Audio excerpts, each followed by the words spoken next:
Okay, here we are at chapter 3. Malcolm the Healer, more widely known as Malcolm the Black Sorcerer, looked up briefly from his work as Will rode into the little clearing in Grimsdale Wood.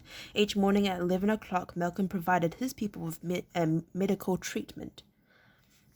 Those with injuries of illness would line up patiently outside the healer's comfortable house so that he could diagnose and treat their ailments, sprains, cuts, sores, and fevers, since many of the people who lived in the little forest settlement had been driven out of their previous homes because of physical disabilities or disfigurements. There was usually a long line of patients. Many had ongoing health problems that required constant care. His last patient was a relatively straightforward case. An 11-year-old boy had decided to use his mother's doormat as a magic carpet while he attempted to fly from a 4-meter-high tree. Malcolm finished binding the resultant sprained ankle, put some salve on the scraped elbows and wrist, and ruffled the would-be adventurer's hair. "Off you go," he told him, "and from now on leave the magic to me." "Yes, Malcolm," the boy said, hanging his head in embarrassment. Then as he scuttled away, the healer turned to where Will was unsaddling his horse. The older man watched approvingly, noting the bond between the two as the ranger spoke gently to the animal while he rubbed it down. The horse almost seemed to understand his words, responding with a good-natured snort and a toss of its short mane. "I hear you found the Canadians then," Malcolm said eventually. Will nodded. 25 prime fighting men, he said. "They were right where your messenger told us they'd be, on the banks of the river Ozel."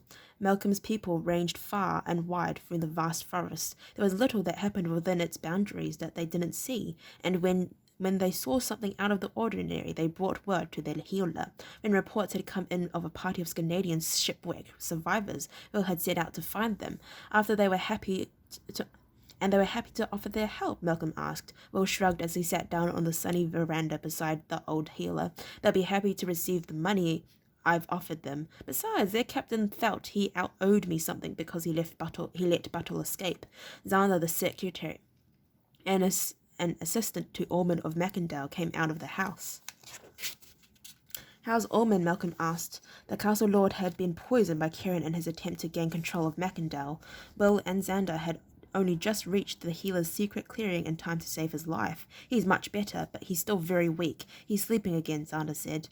Malcolm nodded thoughtfully. "That's the best medicine for him now. The poison's out of his system. His body can heal itself from here on. Let him rest." Xander looked doubtful. In spite of the fact that Malcolm had saved his master's life, he still viewed the healer with a certain amount of suspicion. He felt Malcolm should be providing more tangible treatment than the simple injunction, "let him rest," but there was something else nagging at him at the moment. "Did I hear you say that you've offered to pay these Canadians?" he asked Will. Will grinned at him and shook his head. "No, I offered to let you pay them," he replied. 70 gold royals for their service. Xander bristled at him indignantly. "That's outrageous," he said. "You had no right to do such a thing. Ormond's Lord of Macindow. Any such negotiations were up to him or me in his absence. The secretary had proved to be a brave little man and very loyal to his lord, but that could make him act like a bit of a brig at times." Will eyed him meaningfully. He heard Malcolm snort of derision. "At the moment," Will said, with a warning tone in his voice, "Ormond is lord of nothing very much at all. Not even the borrowed bed he's lying in. So actually I outrank him. You seem to forget that I act with the king's authority." Which Xander realized was true. Will was a ranger. After all, in spite of the fact that he had come to Macindow disguised as a juggler, it was difficult for Xander to accept that such vast authority could be vested in someone as young as Will. He backed off now, but still felt he had to bluster a little. "Even so," he said, 70 royals. Surely you could have done better than that." Will shook his head at the secretary's attitude. "You can renegotiate if you like. I'm sure the Canadians will be delighted to bargain with someone who'll sit watching while they risk their lives."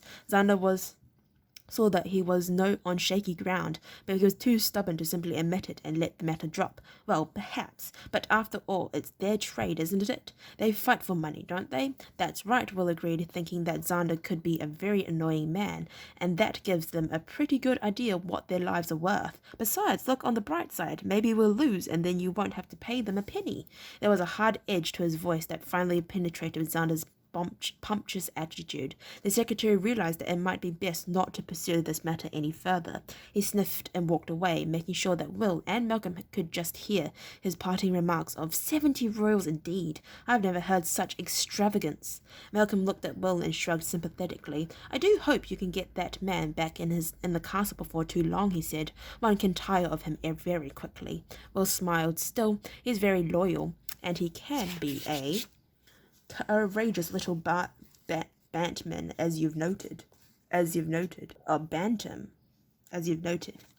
Malcolm considered the fact for a few seconds. It's strange, isn't it? He remarked at length. You'd expect qualities like that to make a person quite likable, yet somehow he manages to irritate the devils out of me. He made a brief gesture, dismissing Xander as a subject of conversation. So, come inside and tell me more about this Canadians of yours. He led the way inside the house, where he had a spot of coffee brewing. In the short time that he had known the young ranger, he had become aware of his near dependence on the drink. He poured him a cup now and smiled as Will tested it, smacked his lips, and let out an appreciative sigh. The two settled into comfortable chairs at Malcolm's kitchen table. They'll be along in a day or two, Will continued. I left them to pack up their camp and follow on. One of your people will guide them here. I must say we were lucky to find them. I'm going to need fighting men, and they're in pretty scarce supply. Malcolm sighed. True, he said, my people aren't fighters. They're not trained or equipped for their job, and the people from the villages around here would hardly join us. They're all terrified of Malcolm and the Black Sorcerer, Will said. He smiled to show there was no insult intended. Malcolm nodded, recognizing the truth. That's a fact. So, what do you plan to do with these Canadians when the Canadians get here? The ranger hesitated before answering. Then we'll see. I'll have to figure out a way to take the castle and get Alice out of there. Have you ever done that sort of thing before? Malcolm asked. Will grinned ruefully. Not really, he admitted. It never came up in my ranger training. He didn't want to dwell on it. He hoped that the Canadians might have some ideas in the subject, but he'd crossed that drawbridge when he came to it. Malcolm stroked his chin thoughtfully. Have you considered sending to Castle Norgate for help? Will shifted uncomfortably in his chair. I have, he replied, but Karen has the road sealed off. No riders are getting through. Malcolm's observers had reported that their riders that riders heading there were being stopped and turned back. Except his own, Malcolm replied. A rider left Macindow while you were away. Will nodded gloomily.